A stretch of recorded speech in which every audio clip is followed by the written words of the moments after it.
بسم اللہ الرحمن الرحیم۔ روزانہ رات کے پچھلے پہر اللہ تبارک و تعالی یہ آسمانی دنیا پہ تشریف فرماتے ہیں، اور یہ جو پہلا آسمان ہے، اور یہاں پہ آ کے اللہ تعالیٰ آوازیں لگاتے ہیں جس کو ہم کہتے ہیں تہجد کا ٹائم۔ پچھلی راتی رحمت رب دی مارے پئی آوازہ، بخشش منگن والیا آجا کھلا ہی دروازہ۔ وہ بڑا خاص ٹائم ہوتا ہے۔ اللہ تعالیٰ کچھ لمحات کے لیے، کچھ ٹائم کے لیے تشریف لاتے ہیں، پھر آواز دیتے ہیں، جو اللہ سے مانگ لیتے ہیں، جو سوئے تو سوئے رہتے ہیں۔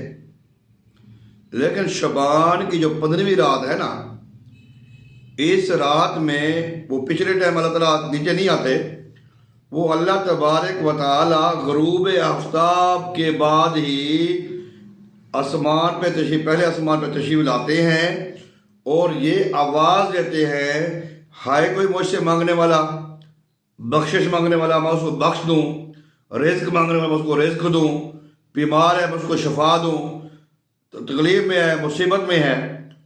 تو اللہ تبارک و تعالی یہ آواز لگاتے رہتے ہیں، کب تک؟ طلوع آفتاب تک۔ یعنی کہ پورا سال جو ہے وہ اس رات کو آتے ہیں، رات کے پچھلے پہر۔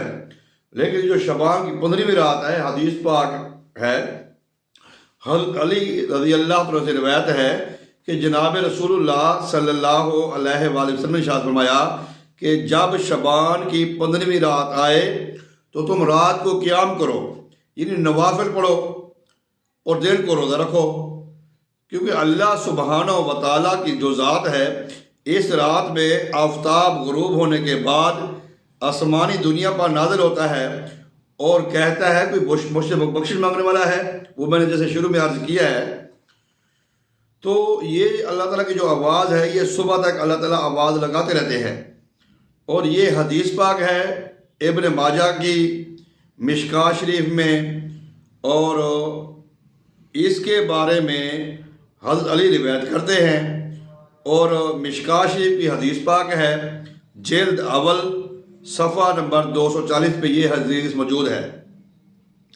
حضرت ابو ہریرہ رضی اللہ تعالیٰ عنہ روایت کرتے ہیں کہ جناب رسول اللہ صلی اللہ علیہ وآلہ وسلم نے ارشاد فرمایا کہ نصف شعبان، یعنی کہ شعبان کی 15ویں رات کو جبریل علیہ السلام میرے پاس آئے اور کہا، اے محمد صلی اللہ علیہ وآلہ وسلم، اپنا سار مبارک اٹھائیے۔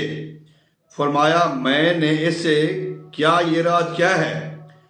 تو حضرت جبریل علیہ السلام نے یہ کہا کہ یہ ایک رات ہے، اللہ تعالیٰ اس رات میں 300 دروازے رحمت کے دروازوں میں سے کھولتا ہے، بس بخشتا ہے ہر اس شخص کو جو نہیں شرک کرتا، اللہ کے ساتھ کسی کو شریک نہیں کرتا، جادوگر ہو، کاہن ہو، ہمیشہ شراب پینے والا ہو، یا سود کھانے والا ہو، یا زنا کرنے والا ہو، اس کو اللہ تعالیٰ نہیں بخشے گا، یہاں تک کہ اگر یہ لوگ بھی توبہ کر لیں اللہ ان کو بھی بخش دے گا۔ اور سرکار دو عالم صلی اللہ علیہ وسلم نے فرمایا، جبریل، یہ جو آسمان کے دروازے کھلے ہیں، 300 جو دروازے اللہ تعالیٰ نے کھولے ہیں، یہ کب تک کھلے رہیں گے؟ جبریل علیہ السلام نے فرمایا کہ یہ جو دروازے یہ صبح آفتاب کے طلوع ہونے تک کھلے رہیں گے۔ پھر حضور نبی کریم صلی اللہ علیہ وسلم فرماتے ہیں کہ جبریل علیہ السلام نے فرمایا کہ اس طرح کا جو اللہ تعالیٰ کے عرش کے دروازے کھلے ہوئے ہیں، بحث کے دروازے، جنت کے دروازے کھلے ہیں، اور پہلے دروازے پہ ایک فرشتہ ہے، وہ پکارتا ہے۔ جنت کے 8 دروازے ہیں، اور ہر دروازے پہ فرشتہ کھڑا ہے، اور وہ پکارتا ہے، خوشی ہوئے اس شخص کے لیے جو اس رات میں رکوع کرے گا۔ دوسرے دروازے پہ فرشتہ ہے، وہ پکارتا ہے، خوشی ہو ایسے شخص کو جو اس رات میں سجدہ کرے۔ اور تیسرے دروازے پہ فرشتہ پکارتا ہے خوشی ہوئے اس شخص کو جو دعا کرے اس رات میں اللہ کی بارگاہ سے، اللہ سے۔ چوتھے دروازے میں فرشتہ کھڑا ہے اور وہ پکارتا ہے خوشی ہوئے، مبارک ہو اس شخص کو جو اس رات کو اللہ کے ذکر میں مشغول رہا۔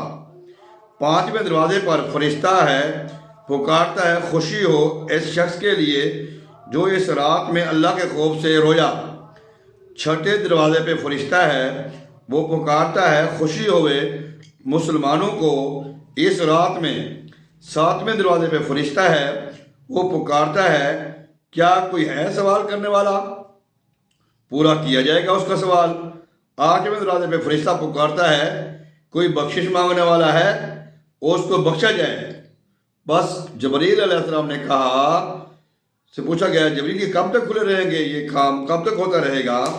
تو جبریل نے عرض کی کہ یہ سورج غروب ہونے کے بعد کام شروع ہوا اور سورج طلوع ہونے تک یہ کام چلتا رہے گا۔ اللہ تبارک و تعالیٰ جو ہے وہ بنی کلب کی بکریوں کے بالوں کے برابر یہ دوزخ سے بندے نکالیں گے اور جنت میں داخل کریں گے، اور یہ حدیث پاک ہے۔ اچھا، اب اس میں ہم نے سنا کہ دن کو رات کو قیام کرو، دن کو روزہ رکھو، تو 15ویں شعبان کے جو ہمارے جو بزرگان دین ہیں، جو علماء کرام ہیں، انہوں نے بڑا پیارا اس کا عمل لکھا ہے کہ 15ویں شعبان کو جو رات ہوتی ہے اس میں صلاۃ الخیر ادا کریں۔ صلاۃ الخیر، صلاۃ کہتے ہیں نماز کو، خیر کہتے ہیں خیر کی نماز، تاکہ پورے سال پھر بندہ خیر و عافیت سے رہتا ہے۔ چھوٹی موٹی تکلیفیں آتی ہیں، یہ نہیں کہ وہ 100 رکعت نماز پڑھے، ہر رکعت میں الحمد شریف کے بعد 10 مرتبہ سورۃ فاتحہ پڑھے۔ ایک جو سورۃ اخلاص ہے وہ 1000 بار ہو جائے گی، اور فاتحہ جو ہے وہ 100 مرتبہ ہو جائے گی۔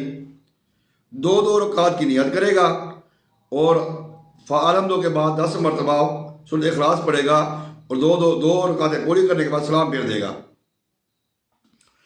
حضرت حسن بصری رحمۃ اللہ علیہ فرماتے ہیں کہ مجھے نبی کریم صلی اللہ علیہ وسلم کے 30 صحابیوں نے ایک خبر دی ہے، 30 صحابیوں نے ایک خبر دی ہے، جو بندہ یہ نماز پڑھے گا اس نماز کے دوران اللہ تبارک و تعالی 70 مرتبہ اس کو محبت سے دیکھیں گے، اور ہر بار دیکھنے سے اس کی ایک حاجت پوری کریں گے، اور ہر دیکھنے میں اس کی ایک حاجت پوری کریں گے، اور سب سے چھوٹی حاجت کیا ہے؟ اس کی بخشش، اللہ اس کی بخشش فرما دے گا۔ تو برادر اسلام، یہ رات نصیب والوں کو ملتی ہے، اس میں توبہ استغفار کریں، اللہ سے گڑ گڑائیں، معافی مانگیں۔ جو لوگ کہتے ہیں نہیں یہ کوئی بات نہیں ہے، میں نے اکثر لوگوں کا سنا ہے، وہ مشکات کا میں نے آپ کو عرض کیا ہے، تقویم دار الحسان ہماری کتاب، اس میں ہمارے پیر و مرشد نے بھی یہ حوالہ دیا ہے۔ تو مشکات شریف جلد اول صفحہ 240 پہ حضرت علی روایت کرتے ہیں، دوسری حدیث ابو ہریرہ کی ہے، روایت کرتے ہیں۔ تو آئیں اس رات کو قیام کریں، 15ویں کا روزہ رکھیں، اللہ کی بارگاہ میں گریزاری کریں، اللہ سے اپنے گناہوں کی معافی مانگیں۔ اللہ تبارک و تعالی امت محمدیہ کی بخشش فرمائے، مرحومین کی بخشش فرمائے، زندوں کی اصلاح فرمائے، اور ہم سب کو صراط مستقیم پر چلنے کی توفیق عطا فرمائے۔ آپ لوگ میرے لیے بھی دعا کریں، اللہ تعالیٰ میری بھی بخشش فرمائے اور مجھے بھی ہدایت عطا فرمائے۔ السلام